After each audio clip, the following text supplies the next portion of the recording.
के बारे में डिफाइन किया है। हाँ, कुछ लेखों के अक्षरों के सिरों पर अभी कहीं कहीं त्रिकोण दिखाई देते हैं। त्रिकोण तो समझ ही रहे हो ना, त्रिकोण दिखाई देते हैं। दूसरी स्पष्ट विशेषता यह है कि इस प्राचीन नागरी के अक्षर आधुनिक नागरिक से मिलते जुलते हैं और इन्हें आसानी से थोड़े अभ्यास के बाद पढ़ा जा सकता है। मुझे बताया कि पहले परेशानी होगी, लेकिन जब हम इसे पढ़ने पर ध्यान देंगे ना, तब हम इसको अच्छे से पढ़ सकते हैं और लिख भी सकते हैं।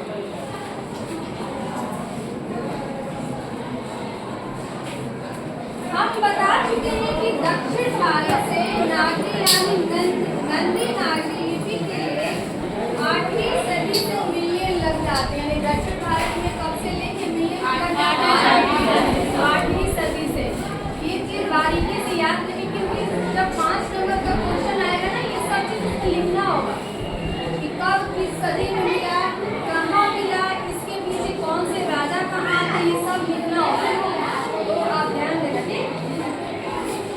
और उत्तर भारत से 9वीं सदी से, क्योंकि अब थोड़े दिन पहले मैंने बोला कि 8वीं से 9वीं सदी के पूरे भारत में नागरी लिपि का प्रचलन हो चुका था। यानी 8वीं में दक्षिण भारत से और 9वीं में उत्तर भारत से।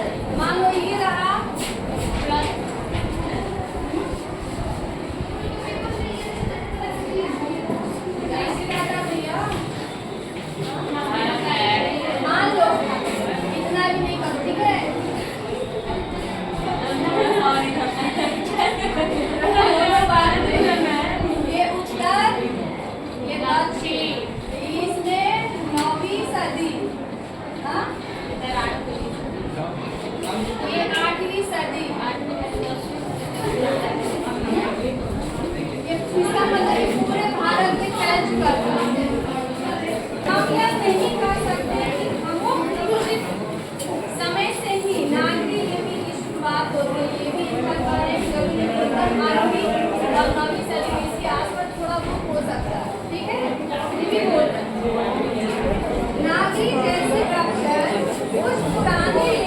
दिखाई देते हैं और पुरानी शैली के कुछ अक्षर नागरी लेखों में भी दिखाई देते हैं।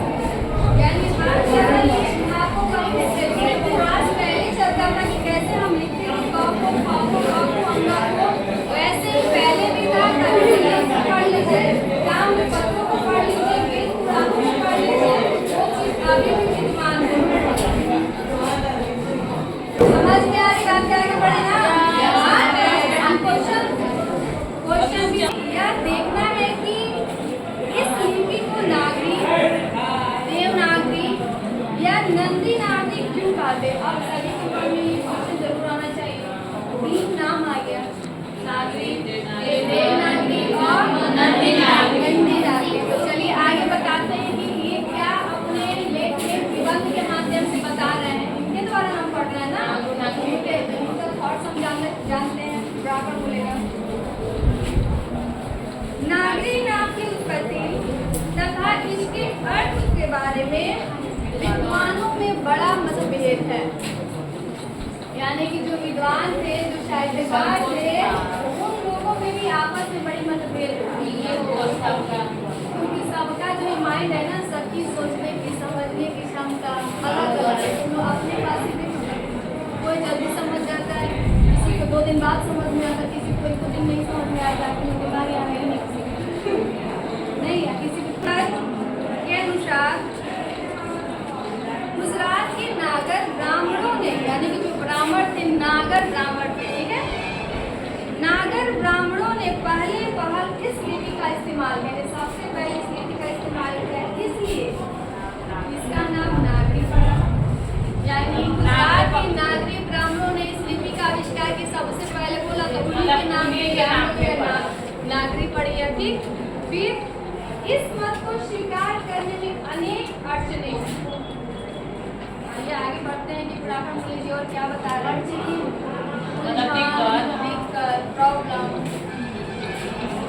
एक अन्य मत के अनुसार बाकी नगर सिर्फ नगर है, परंतु काशी देवनागरी है।